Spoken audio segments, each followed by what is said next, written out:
Hello everyone, welcome back to Carnage Reviews. My name is Eric, and today we're looking at Henry, Portrait of a Serial Killer. It's one killer movie. See what I did there? If you've not done so already, please consider subscribing to the channel. It's the best way to keep up to date with everything going on here at Carnage Reviews. Just click that subscribe button, followed by the bell notification icon, to be notified when I upload new content. If you wish to support the channel further, I do have a Buy Me a Coffee page. A link to that will be in the description below. Henry, Portrait of a Serial Killer was directed by John McNaughton. It stars Michael Rooker, Tom Tolles, and Tracy Arnold. An ex-con named Henry moves to Chicago to live with his friend Otis, whom he met in prison. For Henry, killing is like breathing. He just must do it, and he does it as much as he can. Things get complicated when Henry begins to introduce Otis to his killing ways, as Becky, the sister of Otis, gets close with Henry and pushes for a relationship, much to the dismay of Henry. So the movie is based on real-life alleged serial killers Henry Lee Lucas and Otis O'Toole, who claim to have killed over 250 people.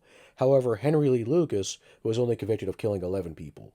If you wish to learn more about the real-life case, there are several documentaries and books out there. Henry had a huge impact on me when I first saw it. I can't remember if I heard about the movie through an online horror site or through Fangoria magazine, but I remember when I first watched it, I kept thinking that it wasn't something I was supposed to see. This was really my first entry into extreme horror. Now, Henry is violent, but I wouldn't call it gory. What makes the movie disturbing, to me anyways, is the characters and their interactions. Take Becky, for example, who has a casual conversation with Henry about her father abusing her like it's an everyday thing. Or from Otis, who has a very unhealthy attraction to Becky, who is his blood sister. Don't do that, Otis. She's your sister. And then, of course, there's Henry, who believes he's meant to be on a path of killing as many people as he possibly can. What makes the movie really twisted is that we spend so much time with Henry that we actually kind of learn to like him. That's right, a man who kills innocent people is somehow the hero in this movie. But how is that possible? I'll tell you how. You have a character with Henry who's like him, but somehow worse, and that would be Otis. That's right, Otis manages to do things that even disturb a sociopath like Henry, which is very ironic. Otis! No, Otis! Otis! You know what's funny is that when I watch this movie, I can't help but laugh because we have a little Chihuahua dog named Otis, so this is funny. What makes Henry unique, and what really fascinated me when I first saw the movie, is that we only see Henry kill 4 people on screen. At the beginning of the movie, we follow Henry around as he goes on this killing spree, but we never actually see him kill anybody. We just see the aftermath, overlaid with sounds of the murders taking place. It's very haunting.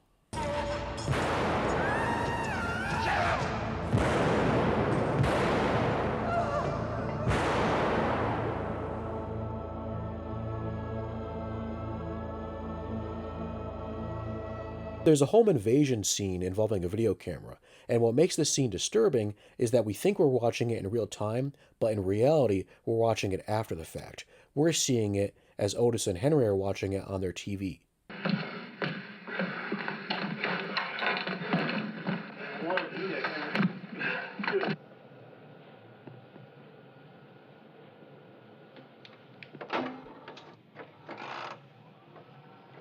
What are you doing? I want to see it again. Again, going along with the theme of seeing the carnage after the fact, rather than seeing the event unfold in real time. The relationship between Henry and Otis is funny. At times they act like an old married couple. That's by design. The real Henry and Otis were actually involved in a romantic relationship, believe it or not. You want to get a beer? Not particularly. I want a beer. If you want a beer so bad, Otis, go ahead and get one. All right, I will.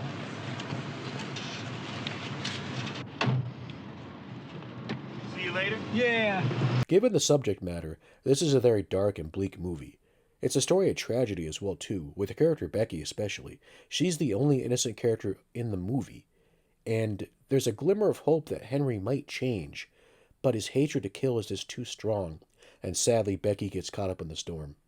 So even with the dark tone, there is one scene that's actually really funny. So Otis breaks their TV, so Henry and Otis go to this guy to buy a new one, and I assume it's on the black market. And this guy's a dick. He's just rude to them, condescending, a smartass, and Henry and Otis make him pay for it dearly. And what's funny is that a scene like this makes you root for them, but at the same time, it makes you feel kind of dirty because, yeah, this guy was a dick, but the other people they killed were innocent. They were just there. Here, plug it in down there. Here? Yeah, down there, real good. I see you've had some college. $100? Yeah, half of $1,000 is $500. That's a little.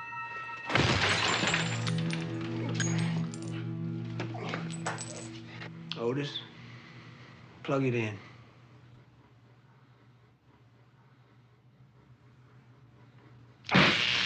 Henry is raw, gritty, and realistic. There's no supernatural, unstoppable killing machine here, killing off teenagers. Everything that happens in Henry could happen in real life.